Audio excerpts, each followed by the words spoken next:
Carroll bringing it forward. Thompson's making the run. Carroll hangs on to it though. Still David Carroll. Could go all the way here. Oh, what a goal!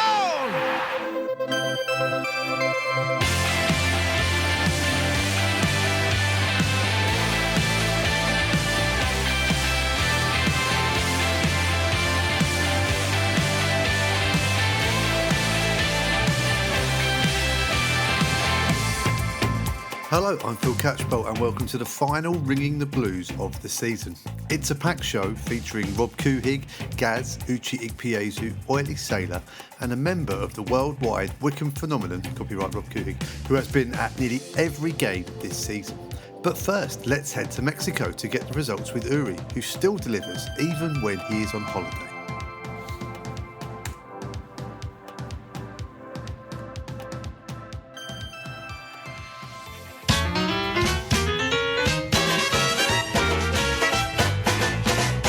We are ringing the blues from the Mayan Riviera. My name is Uri, and here are the results for the Championship League.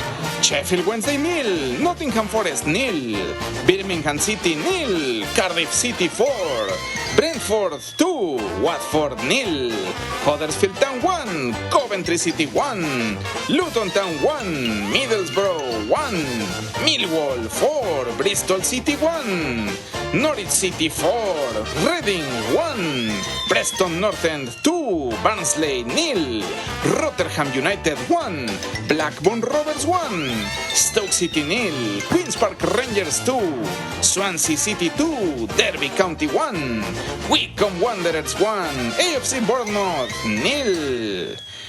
You know, are you aware of the expression that if a team has nothing to play for, they are on the beach? Well, Chairboy Spanish this week is on the beach. The same as I am now in the Mayan Riviera. On the beach. En la playa. Beach, playa. Beach, playa. On the beach. En la playa. So, Wycombe need Middlesbrough to be en la playa on Saturday. Let's hope for that for the last game of the season. And until next week, I am Uri, and back to my amigo Phil Catchpole in England at the Ringing the Blues headquarters. Adios!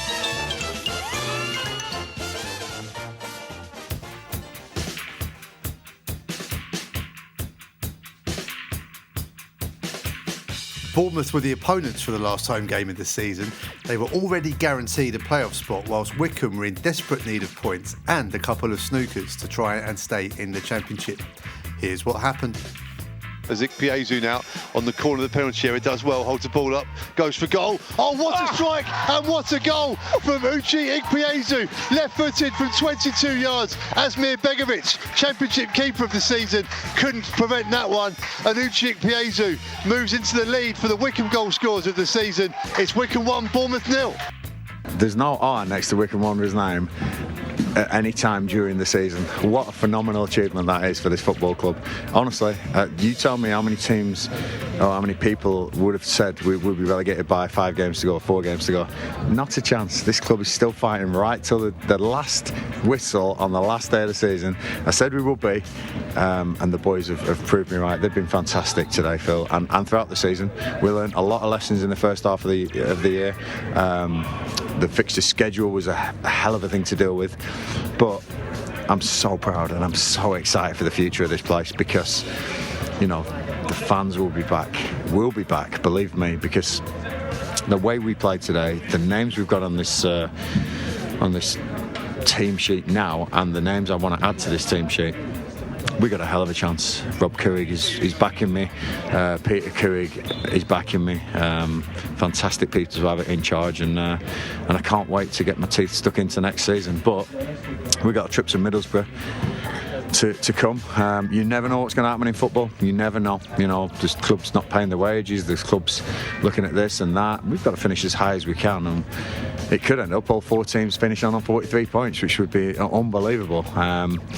But we're really happy tonight, and like I say, that's for everyone who's give us backing. And that goal, wow, Uche Ikpeazu is super special when he's on it, and he's scored a goal worthy to win any game.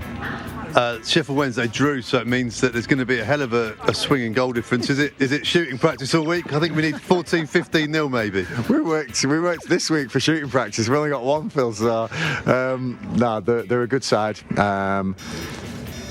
Do you know what? We've just beat Bournemouth, you know. The Premier League side last year, their budget must be 20 times what ours is, you know.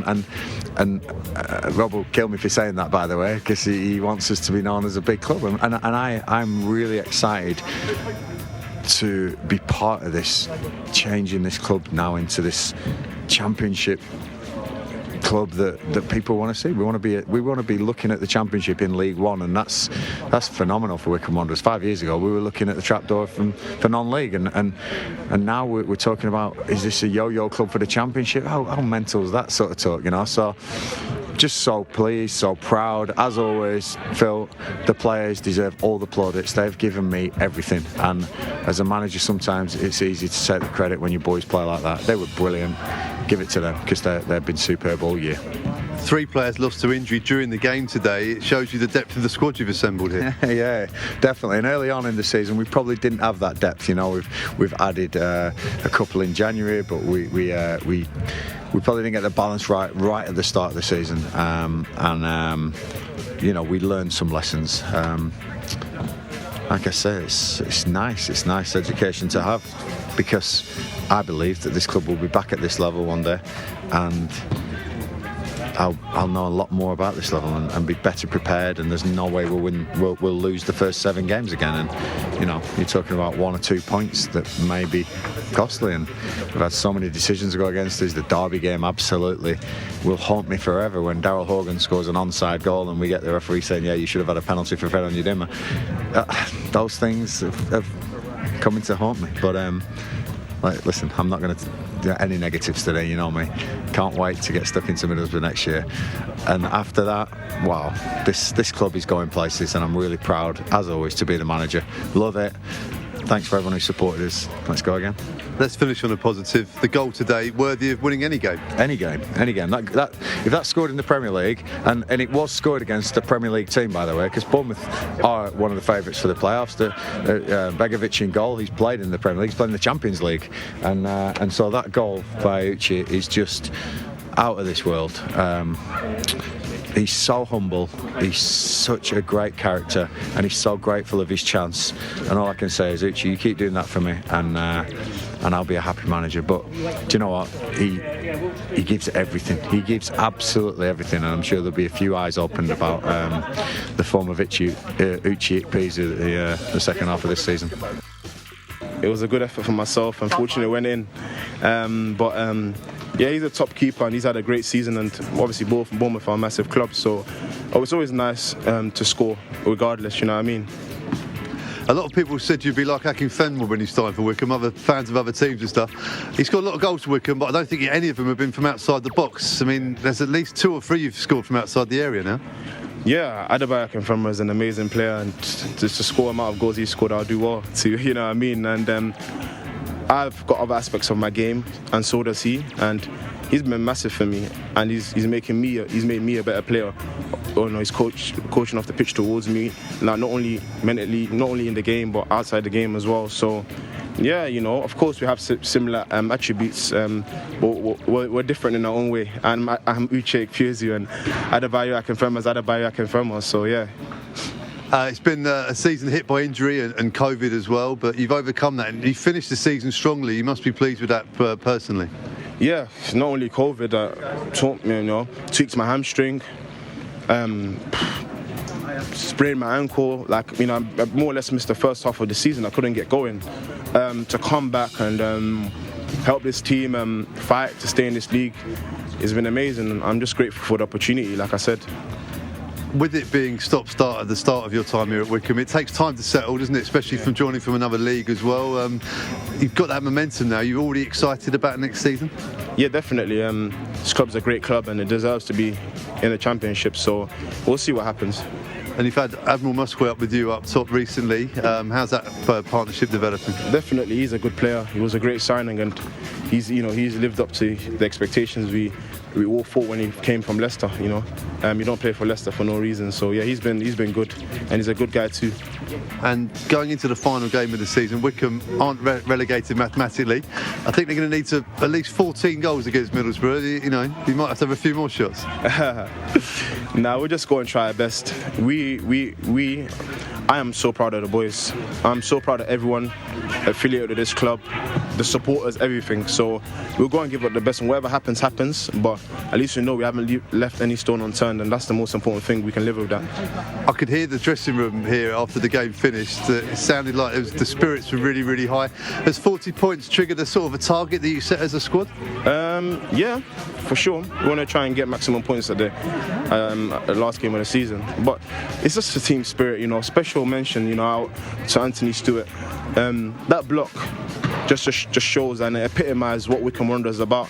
Not giving up, even when I thought it was definitely a goal to Bournemouth, and somehow he's blocked it, and that just epitomises everything what this club's about. A lot of people wrote Wycombe off at the start of the season. They were certainly writing Wycombe off in January. But the team spirit, even when things look completely gone, has kept you swinging till the end. How does that happen?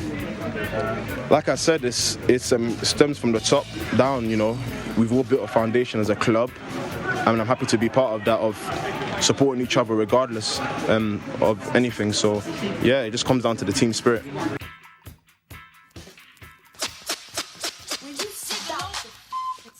And give me a beat.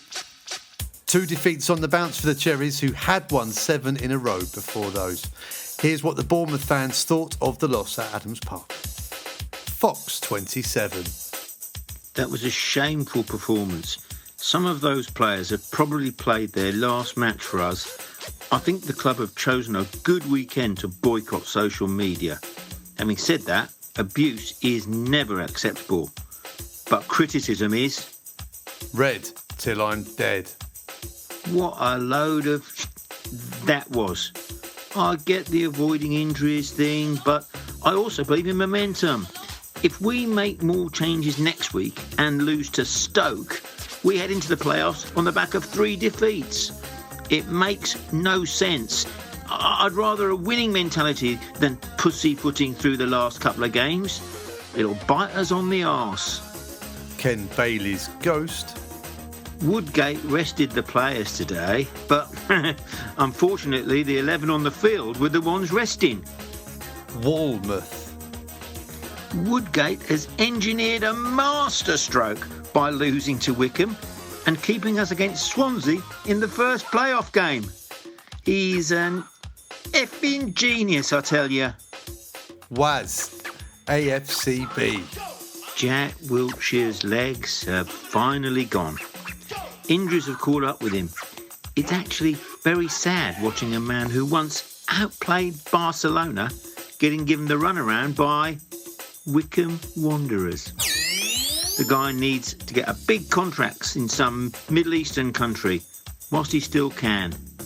Mike Brennan. Would it be a fair assumption to say that this Wycombe squad spends more time in the gym than on their technical and tactical work? Neil Dawson. Wycombe have done wonders to get 40 points in the Championship. With that squad. Always a cherry.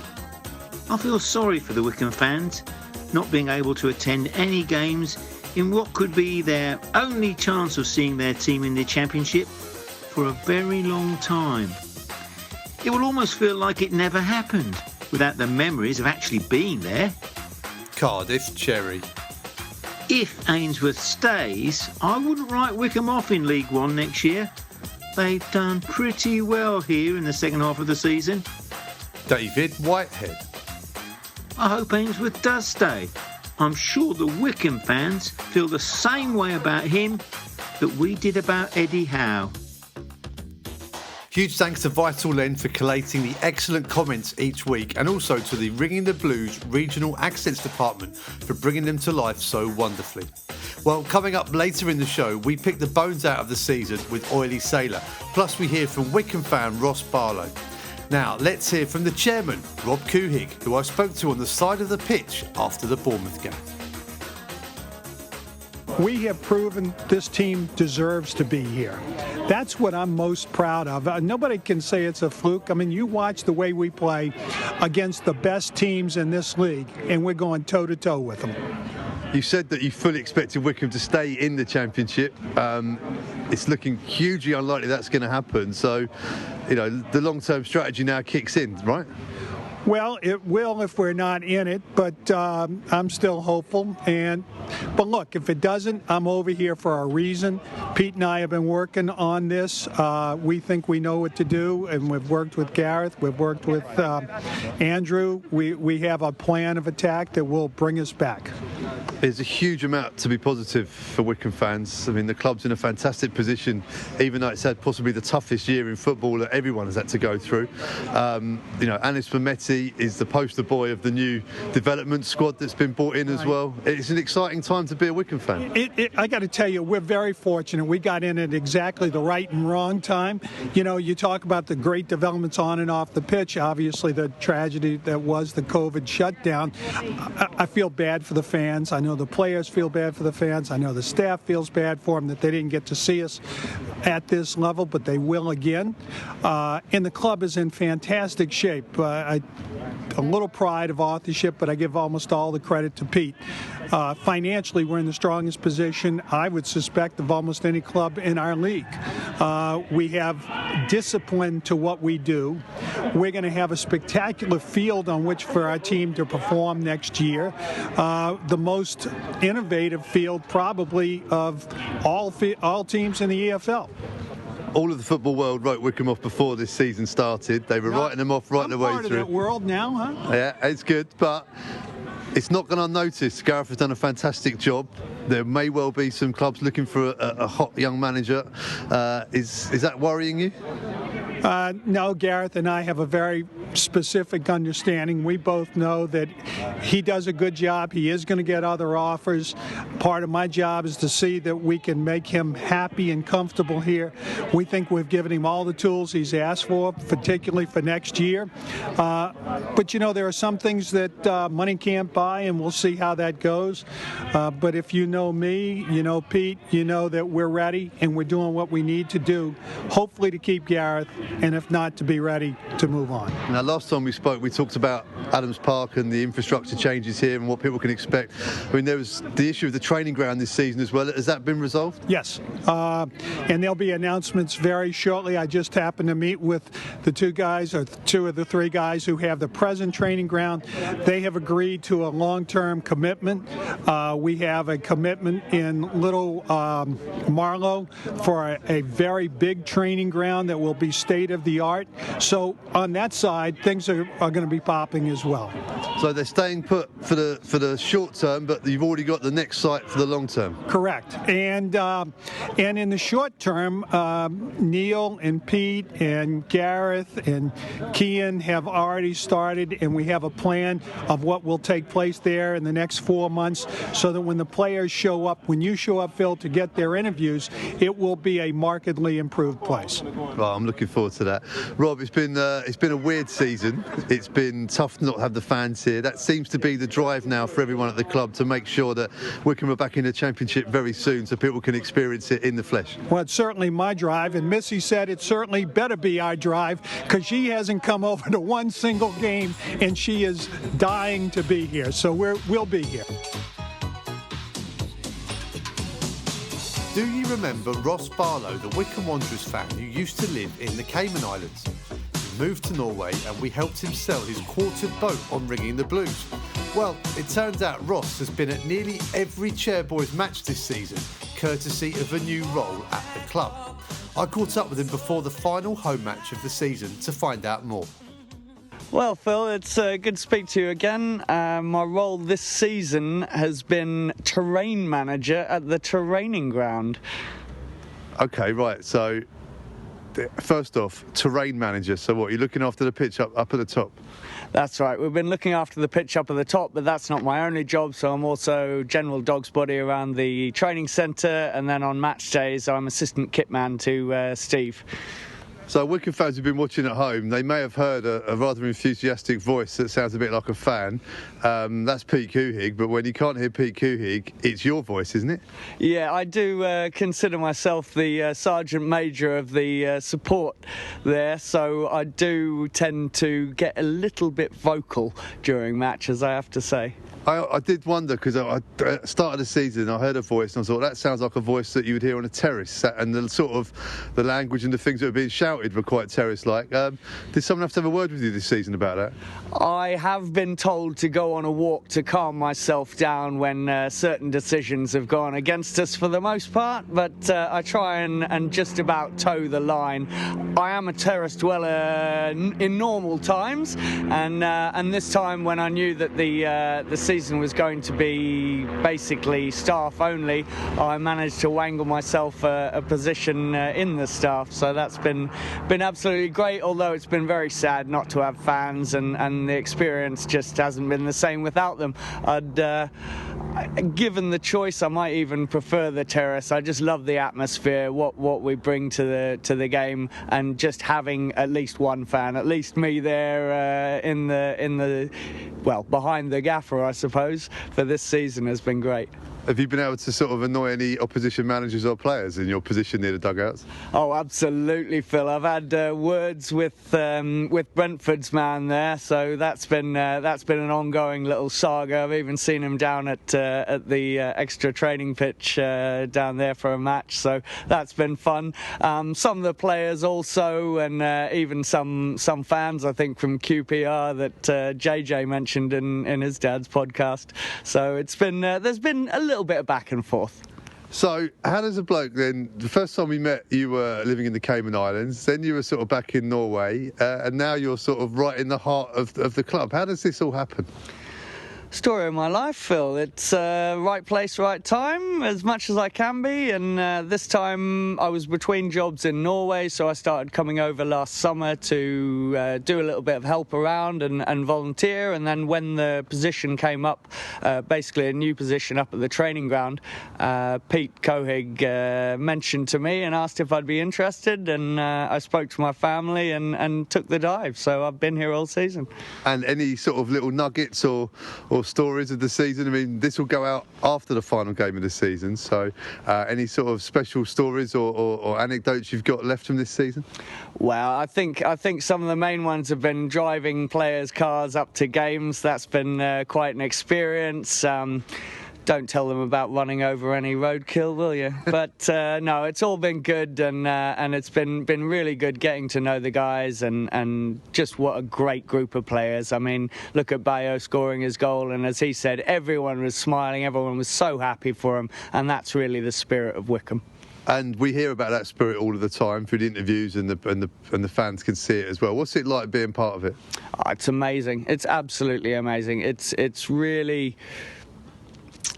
really an honour to have been a part of this team. I mean, here I've been up on the terrace for nigh on 30 years, and just being there with the fans, it's been a bit of an interesting time with, for example, social media. I was very active on social media. I've had to cut that almost right out just because I'm part of the inner circle. You know, I can't say some of the things that I see at the training ground. So it's been an interesting time, but very rewarding.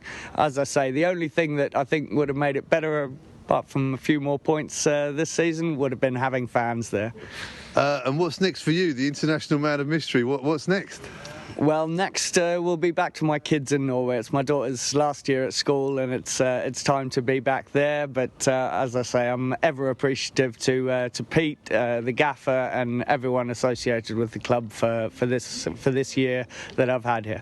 And Brentford in the playoffs, are you expecting an invite to Wembley from Thomas Frank?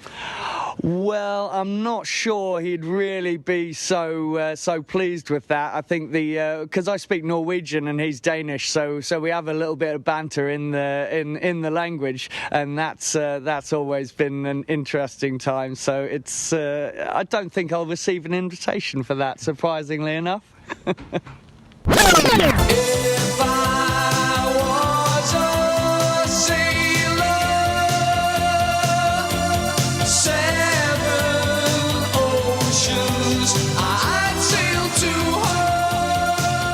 we've got one game to go then to complete an historic season for Wycombe Wanderers in the Championship. Duncan Alexander, a.k.a. OilySailor, a.k.a. Opta Joe, a.k.a. Mr. Stats Wycombe, has been following closely this season as well. Well, first off, mate, how are you? Yeah, not too bad. Yeah, just getting over the vaccine this week, but you move on. You've got the Oxford vaccine.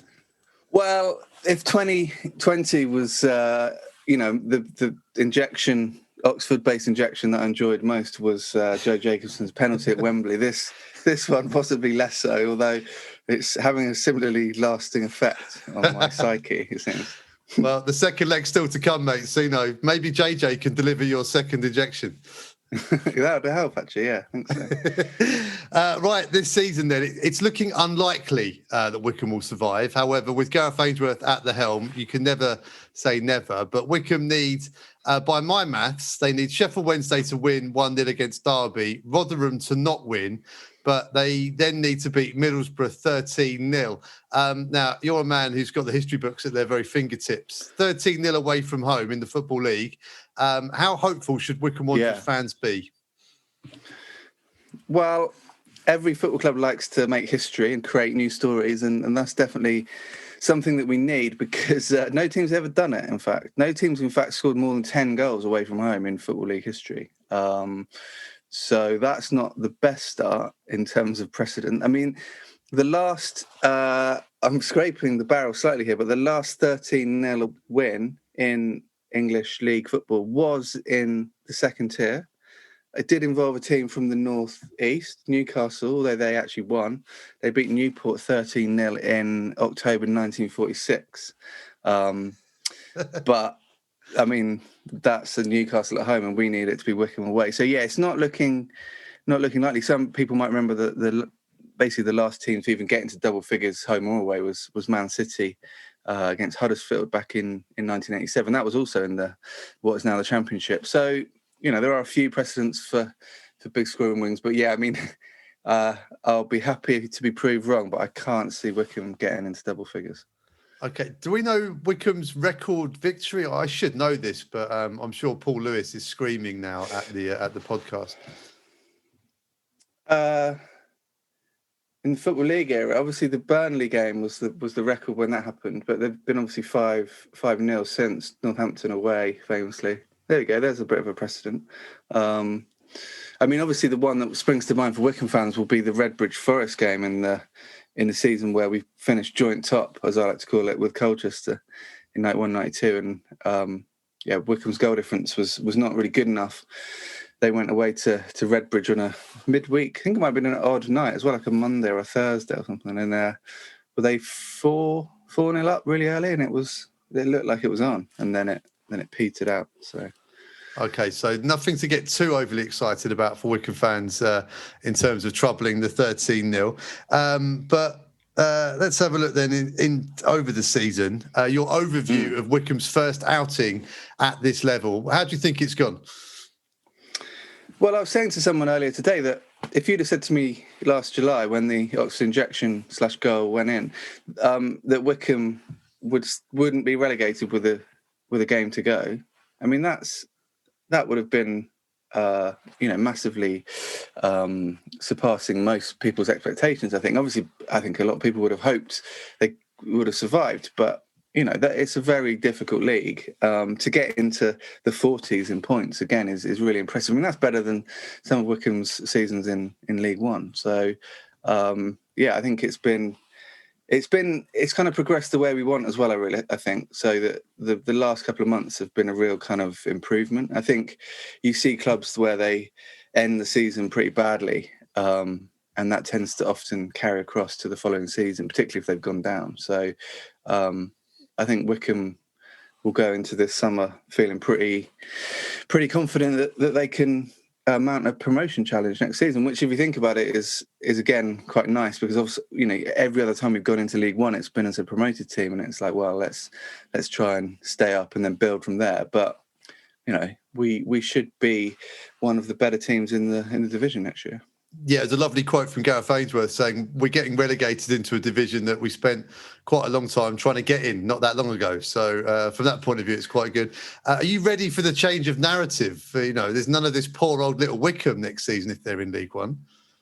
Yeah, it's going to be Championship Glamour boys demanding, more towels or something. I don't know. But, yeah, it's going to be... I think it will be strange as well. I mean, obviously...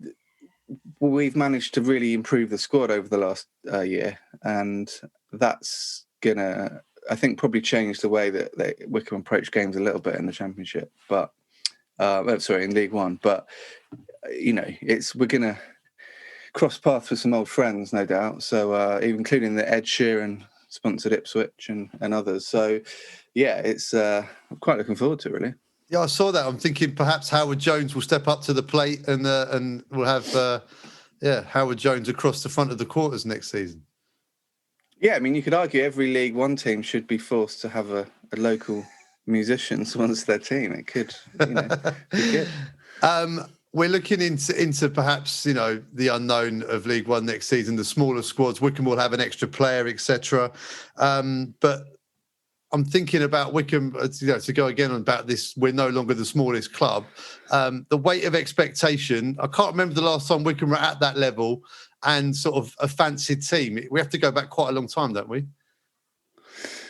Yeah, I mean, I think maybe when we dropped down to League Two once or twice, not always. Often it was, the club was in a pretty bad way. But I think that maybe the time we went down under Waddock, there was obviously a little bit of continuity, maybe. Did we go down under him and back up? Can't remember, actually. So long ago. But there was definitely one time where we were kind of fancied to bounce back, and we did.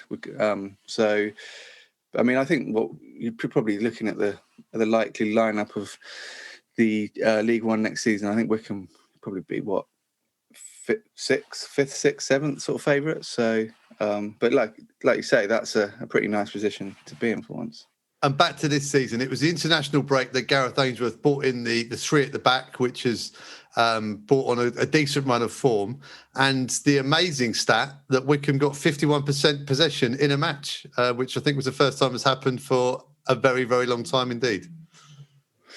Yeah, it's disappointing, really. You think about it. It's these, club ethos is not there to be just squandered in league games. But yeah, fair play. I mean, stylistically, I think Wycombe probably, I think modern league campaigns are very much kind of split into sections. Like it might be 38 games in the Premier League or 46 in a football league, but really it's a kind of mini selection of different campaigns. And I think Wycombe, you can see that in the way Wycombe kind of approach matches. And I think the first few months were a bit daunting, and obviously the defeats to home one to Swansea and away to Blackburn were particularly kind of, this could be bad. But if you actually look at some of the numbers this season, yes, some of them Wycombe away you'd expect them to be. I mean, in terms of passing accuracy, 54% is pretty low, but next lowest are Barnsley with 58, and they could well go up to the Premier League. Similarly, Wycombe's possession, the only team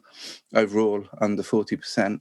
And if fans of through balls, be they from John Cornwall or Steve McGavin, might be saddened to learn Wycombe have only actually played 3 this season compared to 52 for Norwich. But if you delve a bit deeper into the stylistic stuff, what I think it shows you is that Wycombe were playing kind of to their maximum in a lot of ways, and they were doing everything right. They possibly just didn't have players to finish it off, or at least till the latter stage of the season. I think we've seen the conversion rate increase quite a lot in the last few weeks. But if you look at something like high turnover, so that's basically winning the ball from the opposition in their defensive third, essentially. So, the kind of high press that has been brought in or popularised a lot by managers like Guardiola and Klopp.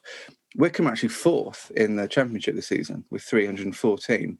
Barnsley, Luton and Middlesbrough, interestingly, given the last game of the season, are above them.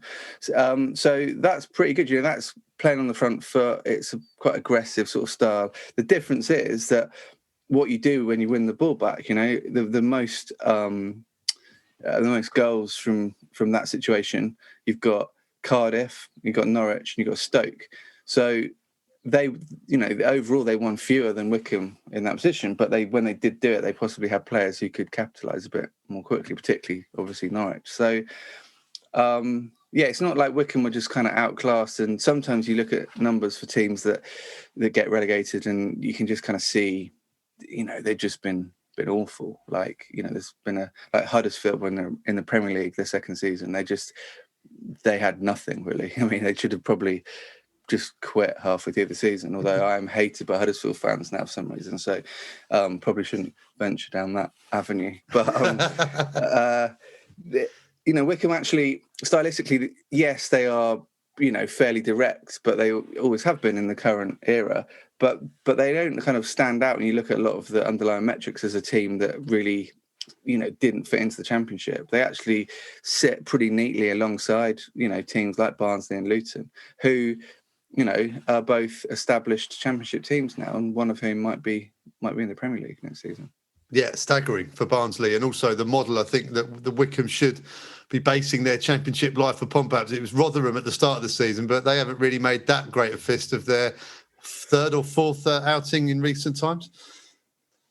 Yeah, I think Rotherham are an example of a team who did a Wycombe a few years ago and have kind of leveraged that into the quality of squad that can, always get them in a promotion battle in League One. But yeah, they've yet to take that next step. But you look at Barnsley, and they've obviously, they've brought in certain, recruitment processes with the owners, and obviously with someone like Daryl Dykes made a massive impact. And I think what we're seeing now is that it's not just now, but quite a lot recently, is that teams that can kind of scout effectively and also just buy players that really fit into the style of play that the team play. I think Wycombe have done that really well. Someone like Ikpeazu, who, has had a bit of a hit and miss career at some other clubs, but he really, really fits the style. I remember Gareth saying how they took a long time to kind of, teach him what he needed to do for this team specifically, rather than just as a player. And I think that's where,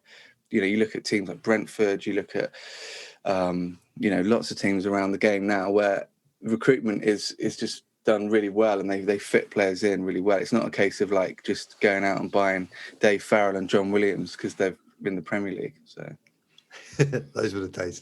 It feels like a season of transition for strikers for Wycombe, because Akinfenwa were the Football League era top goal scorer for the club.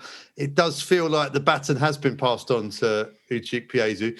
Although, did you have a tear in your eye when Bayo got his Championship goal? Yeah, very much so. I mean, that game, the end of that game was very reminiscent of a League One game, wasn't it, in the last couple of years, where Wycombe sort of turned it around, and a late goal at the Valley end. And I guess it was slightly surprising that he took it, but he looked, incredibly calm about doing so. And it was never really in doubt, was it? And, I guess the fact that Wycombe are probably going to go down by 3 points or fewer is going to rankle slightly, isn't it? Because, yes, they've done well, but, you look back then and you do start to think, just that. And we all know it doesn't work like that, because if you change one result, then that changes something else. Or, maybe Ikpeazu got injured scoring the winner in the game that we didn't win in real life or something. Do you know what I mean? So it's not an exact science, but yeah, I guess there will be a slight case of what could have been. Absolutely. I mean, I've been looking at it and thinking, wow, what a performance over the season. 7 games without anything really, and then we've made a fight of it to the very last game. And there is that creeping element of what ifs, and without wanting to sound too much like Gareth Ainsworth, the referees haven't been kind, but then I guess that can be said across the entire piece of the division as well. But, we can't not have you on the podcast and talk about those plucky underdogs, Peterborough, whose season of vengeance came to a climatic head with a dramatic penalty that has seen them fired back into the Championship. They've had a couple of years up there as well, and I think Wycombe have surpassed both of them, or at least 2 of their three recent times in the Championship. Yeah, they've had 5 overall, so a couple in the early 90s, then a few in the early 2010. So they kind of did a Wycombe in a sense, in that they came up in 2009, got relegated in bottom place with only 34 points, and letting in 80 goals. I mean, that is, one of the worst records I've ever seen.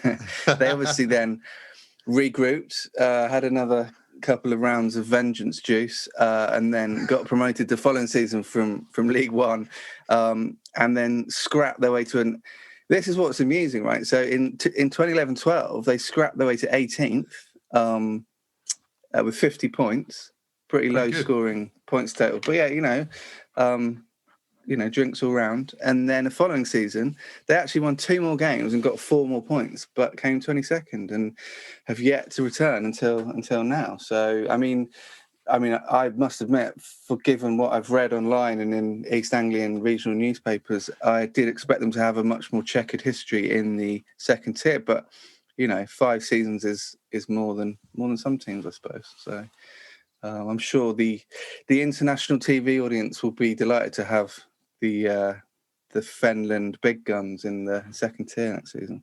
Well, all rivalries aside, it's a great achievement for them to get out of League One, although slightly marred by the penalty. I mean, if that foul on Schmodix is a penalty, then they're going to have to give at least 4 of those a week on Strictly Come Dancing, aren't they? Yeah. I mean, it is funny this season, isn't it? I mean, you've got Premier League fans saying, we just want VAR gone. And you've got Football League fans going, we probably would have had 8 more points if we'd had VAR.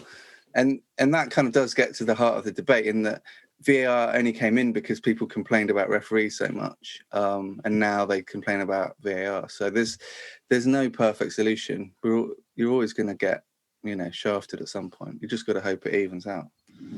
Exactly, and with a foot in both camps. I mean, obviously your professional life is very much sort of assessing the top tier of the game, where VAR has been sort of rampant and making the headlines for mostly the wrong reasons of recent times. The Championship without VAR, but Gareth Ainsworth very vocal about referees. I'm kind of on the side of I'd rather not have it, because it just takes away that moment of passion on the terrace when the ball does hit the back of the net, and then you see in the Premier League now, everyone's looking at the screen. I mean, I think we shouldn't have it. What do you reckon? I can see both arguments, really. I think that it's been applied pretty badly in the UK. So I think that, what people don't realise is that different VAR referees in the headquarters have different... It's a bit like, do you remember the old Amiga computer games like Kickoff and stuff? You'd have like a strict ref and then a really lenient ref. It's slightly like that. If you get the strict VAR guy, then it can make a big difference. But you think back to like the Jacobson classic corner Olympic goal against Millwall that was disallowed for pretty much nothing. And I think, I think it is good, particularly for smaller clubs, to have that kind of way they can get stuff reviewed mid-game, because generally what does happen if you don't have it is the bigger teams do tend to kind of benefit overall. Well, I've learnt this season that teams score their officials, and the officials find out about this. So in a way, I think the team who has given the best scores for officials over the season was, bizarrely, table-topping Norwich City. And I think as the further you go down the table, those scores get worse. So I'm not sure that's a particularly decent system either. No. It works on Uber, but less so for referees. Yeah, I don't know what Wycombe's referee rating is, but perhaps that has influenced as the season has gone on. But I'll have to find out over the summer. So what does the summer hold for you, mate? I mean, is it strictly focusing on international football now and the dizzy heights of the Euros? Yeah, we've just launched a new website called theanalyst.com, which is kind of like a fan-facing website that covering all sort of, analytics about not just football, but all sports, really. So we're going to be doing quite a lot of stuff on there. But yeah, as you say, the Euros are the big thing. I think it's going to be quite a strange Euros with 5 substitutes per game and 26-man squads. I think there's going to be quite a lot of rotation and things like that. But I think, it's been obviously 3 years now since we've had an international tournament. And with we all know, we saw in 2018 how they can kind of bring people together. And I think it would be quite nice for not just England, but all around the continent, for people to have a kind of summer tournament to focus on, as hopefully things start to get more and more back to normal. Yeah, indeed. Hopefully England will have a good showing, and then we'll be ready for, let's call it, a campaign in League One, bar any financial misdemeanours as well in the Championship, which may be played out across the summer. So this time next year, when we'll be sat here reviewing next season, where do you fully expect Wycombe to have ended up in League One? It's a good question. I mean, champions by March is pushing it maybe, but I think top six is definitely realistic. I think you look at, say we come down with Sheffield Wednesday and Rotherham. I think Wednesday might beat Derby. We've got nothing to fear from those two teams. Yes, there are some legacy giants in League One, but the longer it goes on, do they want to get promoted or not? So yeah, I don't think there's much to fear. And like it or not, this season has shown that even if you are operating at your highest ever level and all that, ultimately there were points during the season where Wycombe had lost 5 or 6 in a row, and it was getting a bit bleak, wasn't it? Basically being in a division where you win more than you lose is always quite fun. So. And will we expect to see you at, in the words of Rob Couhig, the greatest stadium experience in the UK at Adams Park? Will you be coming to enjoy that? Very much so. And also we need, obviously, I was going to be doing the QPR away co-coms, wasn't I? Oh, indeed, yeah. Got COVIDed up. So yeah, let's hope we can do some of that as well. Well, I'm always an advocate for putting the fans first, but I must underline that the press box is not the finest press box in the Championship. It certainly won't be in League One either. So the view's not great. You'll be peering over the amazing new dugouts we have, but it'll be great to have you on board for next season. I started my Adams Park days watching through those dugouts, handing opal fruits to Martin O'Neill. So we've all done our time. So. Well, that is an apprenticeship worthy of any commentary. And to touch back on Martin O'Neill very briefly, if we go back to VAR as well, one of my favourite O'Neill rants was all about the referee Philip Don, and I still remember his name to this day. And if VAR was there, then we'd have been denied of that. So, again, another nail in the coffin for VAR there is that, Martin O'Neill ranting about refs. Perhaps Gareth has got to be a bit more creative as he rants about refs. Yeah, O'Neill was the master, and he kind of pioneered the blog culture pre the internet, didn't he? By basically printing an angry letter from someone in his programme column and destroying them bit by bit. So yeah, it's good. There we are. Well, mate, enjoy the summer, and we'll no doubt get you back on next season as Wycombe on their season. Can we call it a season of vengeance? Doesn't really suit our style, does it? I think something like League One party season or something like that, I think. Well, there we are. I'll let you swan off into the summer months, mate, and we'll see you next season. Many thanks to OilySailor for his time this week, along with Rob Couhig, Uche Ikpeazu, Gaz and Ross Barlow.